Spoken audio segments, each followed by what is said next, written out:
त्योहारों का मौसम शुरू हो चुका है और ऐसे में मिठाइयाँ तो लगनी ही हैं और घर में मिठाइयाँ बनाने के 3 बहुत बड़े फायदे हैं। सबसे पहला, आप शुगर अपने हिसाब से कंट्रोल कर सकते हैं। सेकेंड, हम हाइजीन तरीके से बनाते हैं और तीसरा, ये बहुत ही कॉस्ट इफेक्टिव बनती है। और आज मैं आपके साथ 3 बहुत ही रिच मिठाइयाँ शेयर करने वाली हूँ जो हम सबको बहुत पसंद आती है। सबसे पहले हम बनाएंगे काजू बास्केट्स, दूसरा कोकोनट डिलाइट और तीसरा हम बनाएंगे काजू पिस्ता रोल्स। रेसिपी बहुत आसान है, तो चलिए रेसिपी देख लेते हैं। दोस्तों, जो सबसे पहली मिठाई हम बनाएंगे वो बनाएंगे हम काजू बास्केट्स। तो उसके लिए हमें काजू लगेंगे, तो 1 कप भर के मैंने काजू ले लिए हैं। बस उसे हमें मिक्सर ग्राइंडिंग जार में डालना है और इसका फाइन सा पाउडर तैयार करना है। इस तरीके से सारे काजू आपने ग्राइंड कर लिए। तो अब हमें इसमें ऐड करना होगा मिल्क पाउडर। तो 1/2 कप भर के मैं मिल्क पाउडर डाल रही हूँ, उसे हम मिक्सर ग्राइंडिंग जार में ही डाल देंगे। और सिर्फ 1 टेबलस्पून भर के मैं शुगर पाउडर डाल रही हूँ। ये बस चीनी ग्राइंड की हुई है, आप चाहे तो चीनी भी डाल सकते हैं। मेरे पास पाउडर था, बस मैं 1 ही टेबलस्पून डाल रही हूँ। दोस्तों, क्योंकि जो काजू होते हैं उनमें भी स्वीटनेस होती है, मिल्क पाउडर में भी हल्की सी स्वीटनेस होती है, तो हमें बिल्कुल ज़्यादा चीनी डालने की ज़रूरत नहीं है। और जितनी भी काजू की मिठाइयाँ होती है ना, वो माइल्ड स्वीट हो तो ही आपको खाने में मज़ा आएगा। तो वापस से हम मिक्सर ग्राइंडिंग जार का लिड लगाकर और वापस से इसको ग्राइंड कर लेंगे। नेक्स्ट स्टेप में हमें एक नॉन स्टिकी पैन गैस पर चढ़ाना है और उसमें जाएगा 1 छोटा टेबलस्पून घी का। घी के ऊपर हम डालेंगे 10 से 15 बादाम। बादाम एक्चुअली हमें स्टफिंग के लिए चाहिए और मैं थोड़े से पिस्ताचियो नट्स ले रही हूँ। आज हम जो बास्केट्स में फिलिंग करेंगे ना, मतलब स्टफिंग करेंगे, वो बादाम और पिस्ताचियो नट्स की करेंगे। बहुत अच्छा कॉम्बिनेशन होता है ये। अब हमें पिस्ता और बादाम को थोड़ा सा रोस्ट करना होगा।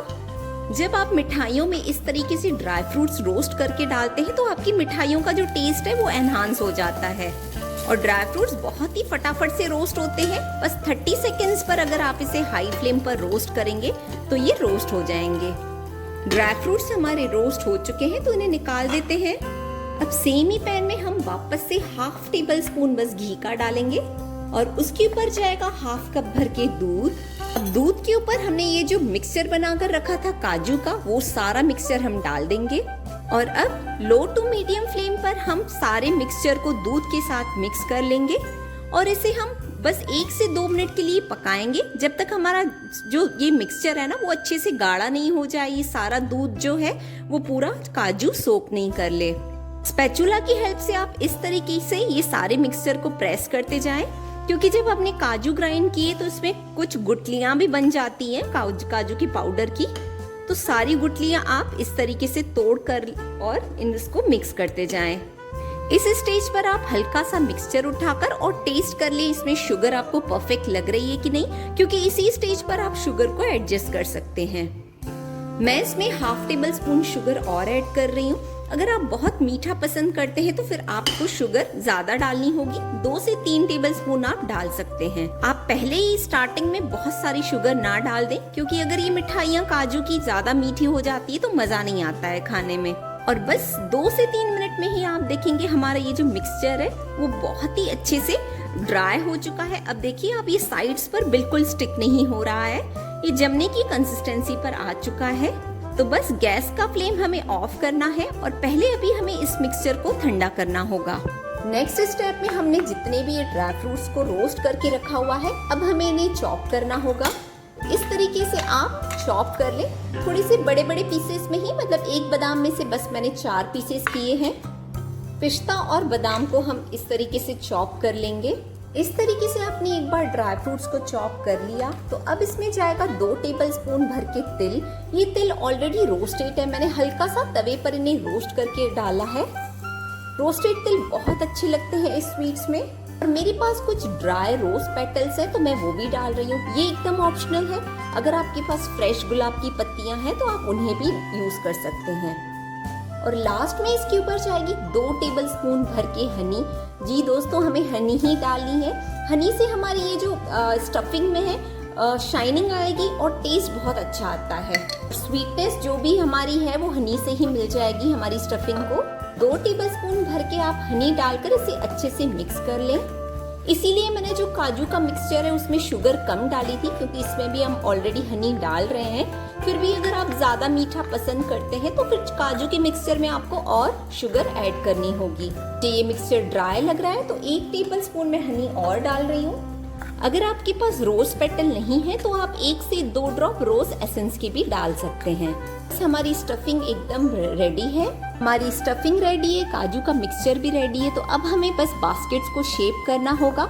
शेप करने के पहले ये जो काजू का मिक्सचर है वो बहुत ही अच्छे से ठंडा होना चाहिए, उसके बाद ही आप इसे शेप करें। शेप करने के लिए आप एक चकला बेलन जो होता है बस वो ले लें और थोड़ा सा इस तरीके से आप मिक्सचर उठाकर और इस तरीके से आप चकले पर रोल कर लें। अगर आप इस तरीके से चकले पर रोल करेंगे तो आपके इस मिक्सचर में ये जो हम बॉल बना रहे हैं इसमें कोई भी क्रैक्स नहीं आएंगे। एक बार आपने इस तरीके से बॉल बना दिया, अब आप इसको थोड़ा इस तरीके से सिलेंडर शेप का बना लें। अब आप देखिए इसमें कोई भी क्रैक्स नहीं है। इस तरीके से हमें ये सिलेंडर बनाकर तैयार करना है। अब आप इस सिलेंडर को इस तरीके से सीधा कर लें और ये जो हमारा बेलन है ना, आप उसकी पीछे की साइड इसमें इस तरीके से डाल दें। जब आप ऐसे डालेंगे तो उसमें होल बन जाएगा और उसमें बाकी साइड में जितने भी आपको क्रैक्स दिख रहे हैं आप अपनी फिंगर की हेल्प से सारे क्रैक्स को ठीक कर लें। होल को भी आप थंब डालकर थोड़ा सा बड़ा कर सकते हैं। ये देखिए हमारी बास्केट बनकर तैयार है। इसी तरीके से हमें सारी बास्केट्स बनाकर तैयार करनी है। बहुत ही आसानी से ये बास्केट्स बन जाती है। बस आपको एक चीज का ध्यान रखना होगा कि इसमें जितने भी क्रैक्स हैं उसे आपको अपने हाथ से ही ठीक करने होंगे। और ऐसे हमें सारे बास्केट्स को शेप करना है। और अब बारी आती है स्टफिंग की। तो बस जो हमने स्टफिंग तैयार करके रखी है आप 1-1 स्पून ले लें और इसमें बास्केट्स में डालते जाएं। ये जो हम स्वीट्स बना रहे हैं ये सिर्फ दिखने में ही नहीं बल्कि खाने में भी बहुत ज़्यादा डिलीशियस होती है और इसे बनाना बहुत आसान भी है। दोस्तों इस चैनल पर मैं वैरायटीज ऑफ रेसिपीज और DIY शेयर करती हूँ, तो अगर आपको मेरा चैनल यूजफुल लगता है तो आप इसे सब्सक्राइब कर दीजिए ताकि सारी नई वीडियोस आप तक टाइम पर पहुँचती रहे। काजू के सारे बास्केट्स हमने ड्राई फ्रूट से भर दिए हैं। तो अब इसके ऊपर बस मैं लास्ट में वर्क लगा रही हूँ। ये एकदम ऑप्शनल है, आप चाहें तो लगाएं, बस इससे थोड़े सुंदर लगते हैं हमारे बास्केट्स, बाकी से कोई टेस्ट नहीं आता। बास्केट्स के ऊपर हमने चांदी का वर्क भी लगा दिया है। बस अब मैं एक लास्ट काम करूंगी, ये पेपर कप्स में मैं इन मिठाइयों को डालूंगी ताकि ये ऐसे लगे कि हमने इन्हें बिल्कुल मार्केट से ही ऑर्डर किया है। आप देख रहे हैं इस मिठाई को देखकर कोई बोल सकता है कि आपने घर में बनाई है और इतनी फटाफट। आप इन मिठाइयों को टच करें तो मे भी आपको लगे कि हल्का सा इसमें ऑयल है, लेकिन जब आप इसे नेक्स्ट डे कंज्यूम करेंगे ना तो ये मिठाइयों का जितना भी ऑयल है वो एकदम सेट हो जाएगा। तो आप रक्षाबंधन के एक दिन पहले ही ये मिठाइयाँ बनाकर तैयार रखें तो नेक्स्ट डे आपको आसानी भी हो जाएगी और ये मिठाइयाँ अच्छे से सेट भी हो जाएगी। एकदम परफेक्ट तरीके से हमारे सारे काजू बास्केट्स तैयार है। आप इस रक्षाबंधन पर इसे बनाइए, आपके सारे भाई खुश होने वाले हैं। दोस्तों नेक्स्ट हम बनाएंगे super delicious super easy coconut delight. तो उसके लिए हमें जरूरत होगी डेसिकेटेड कोकोनट की, यानी कि नारियल का बुरादा। तो आप एक नॉन स्टिकी पैन ले लें। आप अगर मिठाइयाँ नॉन स्टिकी पैन में बनाएंगे तो आपका काम आसान हो जाएगा, कोई भी मिठाई आपके पैन पर स्टिक नहीं होगी। तो 1 कप भर के मैंने डेसिकेटेड कोकोनट लिया है। ये नारियल का बुरादा बोलते हैं, ये इजीली ग्रोसरी स्टोर पर अवेलेबल होता है। सेम कप से ही मेजर करके हमें लेना है 3/4 cup milk powder. Same cup से ही मेजर करके हमें चाहिए 1/2 कप शुगर। जितनी हमने शुगर डाली उतना ही हमें मिल्क डालना है। और दोस्तों आप देख सकते हैं ये जो पैन है अभी तक मैंने गैस पर नहीं चढ़ाया है। आप पहले सारे इंग्रेडिएंट्स को मेरी तरीके से ही ले लें और फिर ही हम इसे पकाएंगे। 1/4 टेबलस्पून इलायची पाउडर और लास्ट में इसमें जाएगा 1 टेबलस्पून घी का। अब टाइम है इस पैन को गैस पर चढ़ाने का और स्टार्टिंग में आप गैस का फ्लेम हाई रखें और हाई फ्लेम पर हमें इन सारे इंग्रेडिएंट्स को मिक्स करना है। जैसे ही हमारा पैन बहुत अच्छे से गर्म हो जाएगा उसके बाद हम गैस का फ्लेम मीडियम करेंगे और इस मिक्सचर को हम तब तक पकाएंगे जब तक ये मिक्सचर अच्छे से ड्राई नहीं हो जाता है और ये हमारी जो पैन है उसकी ये साइड्स नहीं छोड़ देता। दोस्तों त्योहार आ रहे हैं और आप इस टाइप की मिठाइयाँ घर में बनाइए। घर में बनाने से बहुत सारे फायदे हैं। एक तो आप शुगर अपने हिसाब से डाल सकते हैं, शुगर को आप कंट्रोल कर सकते हैं। दूसरी बात, हमने इसमें जितने भी इंग्रेडिएंट्स डाले हैं वो एकदम हाइजीनिक है और हम इसे हाइजीनिक तरीके से बना रहे हैं और ये सारी मिठाइयाँ बहुत ही कॉस्ट इफेक्टिव बनती है घर पर। और गैस का फ्लेम अभी हमारा हाई है, तो आप इस मिक्सचर को कंटिन्यू चलाते हुए पकाएं। जैसे ही आपको लगे कि ये मिक्सचर गाढ़ा होने लगा है, तब आपको गैस का फ्लेम करना है लो, और लो फ्लेम तक उसे तब तक पकाना है जब तक ये पूरी तरीके से गाढ़ा नहीं हो जाता है और ये अपनी साइड्स नहीं छोड़ देता। हाई फ्लेम पर पकाने के बाद जब आपको लगे कि आपका मिक्सचर ये और गाढ़ा होता जा रहा है, तो अब आपको गैस का फ्लेम लो करना है और लो फ्लेम पर आपको इसे 3 से 4 मिनट तक पकाना होगा। और तब तक पकाना होगा जब तक ये मिक्सचर पूरी तरीके से ड्राई नहीं हो जाता है और इस पैन की साइड्स नहीं छोड़ देता। जब आपको लगे कि हमारा नारियल का मिक्सचर है वो अच्छे से ड्राई हो चुका है, तो अब हमें उसमें सिर्फ हल्का सा हाफ टेबल स्पून से भी कम, मतलब लगभग 1/4 टेबल स्पून आपको इसमें घी डालना होगा। और बस लास्ट में हल्का सा घी डालने के बाद अब हमें गैस का फ्लेम ऑफ करना होगा और इस मिक्सचर को हमें कम्प्लीटली ठंडा करना होगा और फिर ही हम इसे शेप करेंगे। कोकोनट के इस मिक्सचर को जल्दी से ठंडा करने के लिए हम इसे एक बोल में निकाल देंगे, क्योंकि पैन गर्म होता है इसीलिए ठंडा होने में टाइम लगेगा। अगर आप इस तरीके से इसे एक बोल में निकाल लेंगे तो ये बहुत जल्दी ठंडा हो जाएगा। कोकोनट का मिक्सचर हमारा ठंडा हो चुका है, तो अब आप इसे हाथ में ले लें और इसका हमें एक छोटा सा बॉल फॉर्म करना है। बॉल बनाने के बाद हमें चाहिए कुछ बादाम, और बादाम को मैंने हल्का सा घी में रोस्ट किया हुआ है। दोस्तों मैं आपको हमेशा बोलती हूँ कि आप जब भी स्वीट्स में ड्राई फ्रूट यूज करें तो उसे रोस्ट करके यूज करें, तो आपको खाने में बहुत मजा आएगा। इस तरीके से आप एक बादाम को इस स्टफिंग के अंदर प्लेस करें और हमें इसे पैक करके और इसका एक बॉल तैयार करना होगा। जब आप ये कोकोनट डिलाइट खाएंगे और उसके बीच में ये रोस्टेड आलमंड आएगी ना, तो टेस्ट बहुत ज्यादा अच्छा आता है और इस मिठाई की रिचनेस बढ़ जाती है। इस तरीके से मैंने इसका बॉल बना दिया है। इसको अभी मैं हल्का सा फ्लैट करूंगी और इसे हम डेसिकेटेड कोकोनट में डिप करेंगे लास्ट में। इस तरीके से हमें सारे कोकोनट डिलाइट बनाकर तैयार करने हैं। ये मिठाई बनाना सबसे आसान है, इसे इवन बच्चे बना सकते हैं और ये मिठाई बहुत ही फटाफट बन जाती है। दोस्तों सिर्फ 10 मिनट में ही ये मिठाई आपकी बनकर तैयार होगी और खाने में भी बहुत टेस्टी लगती है। इस तरीके से सारी मिठाइयों में ड्राई फ्रूट डालकर इसे मैंने कोकोनट से कोट कर लिया है। अब हमें इस मिठाई को दिखने में भी एकदम इम्प्रेसिव बनाना होगा, तो उसके लिए मैंने 15 से 20 केसर के धागों को पानी में डाल दिया है। बस 15 से 20 मिनट पहले ही डाला था। अब आप अपनी फिंगर की हेल्प से इस तरीके से 1 या 2 केसर का धागा ले लें और इसके सेंटर में लगा दें। बहुत ही आसानी से लग जाता है और थोड़ा सा अपनी फिंगर की हेल्प से ये पानी भी लगा दे। इस तरीके से आप देख रहे हैं। बस इतना सा करने से हमारी मिठाई और सुंदर लगने लगेगी। तो रेसिपीज तो हमें बनानी ही है, लेकिन उसका प्रेजेंटेशन भी बहुत इम्पोर्टेंट है। हल्की सी केसर लगाने के बाद हमारी जो मिठाई है उसकी ब्यूटी ही चेंज हो गई है। अब जो भी ये मिठाई खाएगा ना कोकोनट डिलाइट, उसे लगेगा ही नहीं कि ये घर पर बनी हुई है। दोस्तों जो हमारी नेक्स्ट मिठाई है उसके लिए तो हमें गैस ऑन करने की भी जरूरत नहीं है, क्योंकि आज हम बना रहे हैं काजू पिस्ता रोल्स, और वो भी बिना गैस जलाए। तो 1 कप भर के हमें चाहिए काजू, और सेम ही मिक्सर ग्राइंडिंग जार ले रही हूँ। थोड़ी देर पहले मैंने इसमें काजू ग्राइंड किए थे, फिर से हमें काजू को ग्राइंड ही करना है। जार का लिड लगाकर हमें इसका एक फाइन सा पाउडर तैयार करना है।